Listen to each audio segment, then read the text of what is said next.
Hey guys, so we're going to be reading chapter 2 to A Long Walk to Water if you haven't already.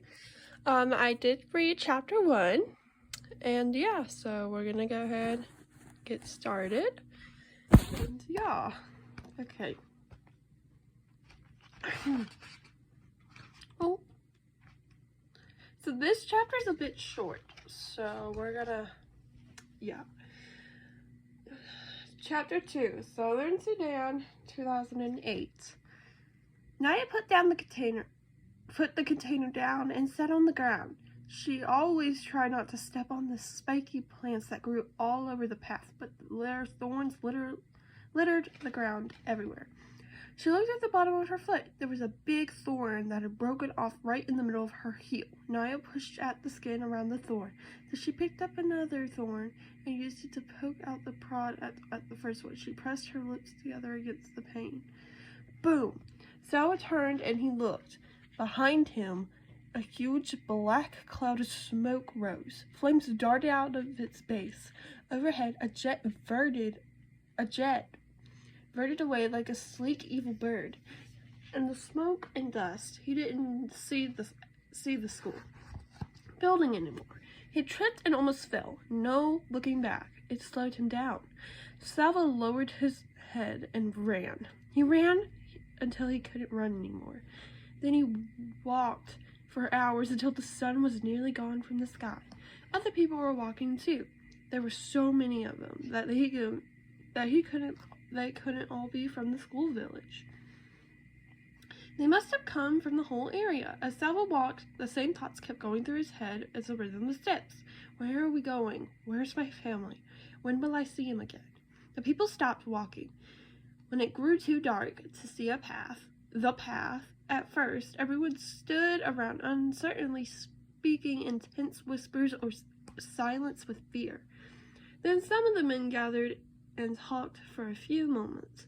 One of them called you out. Villages, group yourselves by villages. You will find someone you know. Salva wandered around until he heard the words, Lugan Ark, the village of Lugan Ark here. Grief flooded through him. That was his village. He hurried down the sound of the voice. A dozen or so people stood in a loose group at the side of the road. Salva scanned their faces. There was no one from his family. He recognized a few people, a woman with a baby, 2 men, a teenage girl, but no one knew him well. Still, it was comforting him to see them. They spent the night right there by the road, the men taking shifts to watch. The next morning, they began walking again. Salva stayed in the men's crowd with the other villagers from Loon Arki. In the early afternoon, he saw a large group of soldiers up ahead. Word passed through the crowd. It's the rebels. The rebels. Those who were fighting against the government. Salva passed several rebel soldiers waiting for the side of the road. Each of them held a big gun. Their guns were not pointing at the crowd, but even so, the soldiers seemed fierce and watchful. Some of the rebels joined them back in line. Now the villagers were surrounded. What are they going to do with us? Where's my family? Later in the day, villagers arrived at the rebel camp. The soldiers ordered them to separate into 2 groups, men in one group, women and children, and the elderly in the other. Teenage boys, it seemed, were considered men. For boys who looked only a few years older than Salva were joining the men's group. Salva hesitated for a moment. He was only 11, but he was the son of an important family. He was Salva Moin Dut Art from the village, named for his grandfather. His father always told him to act like a man, to follow the example of his older brothers, and in turn set a good example for Kul. Salva took a few steps towards the men. Hey! The soldier approached Salva and raised his gun. Salva froze. All he could see is the gun's huge barrel, black and gleaming, as it moved towards his face. The end of the barrel touched his chin. Salva felt his knees turn into water. He closed his eyes. If I die now, I will never see my family again. Somehow, this thought straightened him enough to keep him from collapsing in terror.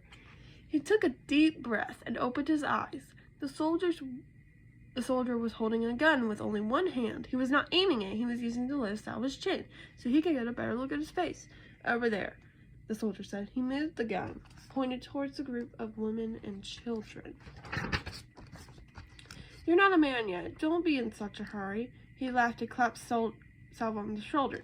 Salvo scurried on to the woman's side. The next morning, the rebels moved from the camp. The village men were forced to carry supplies and guns and mortar shells, radio equipment.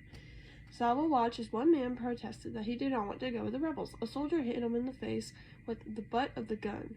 The man fell to the ground, bleeding. After that, no one objected. The men shouldered heavy equipment and left the camp. Everyone else began walking. They went in the opposite direction from the rebels, wherever the rebels went, they were sure to be fighting. Salvo stayed with the group from Lune Arche. It was smaller now, without the men, and except for the infant, Salvo was the only child. That evening, they found a barn in which to spend the night. Salvo tossed restlessly in the itchy hay. "Where are we going? Where's my family? When will I see him again?" It took him a long time to fall asleep.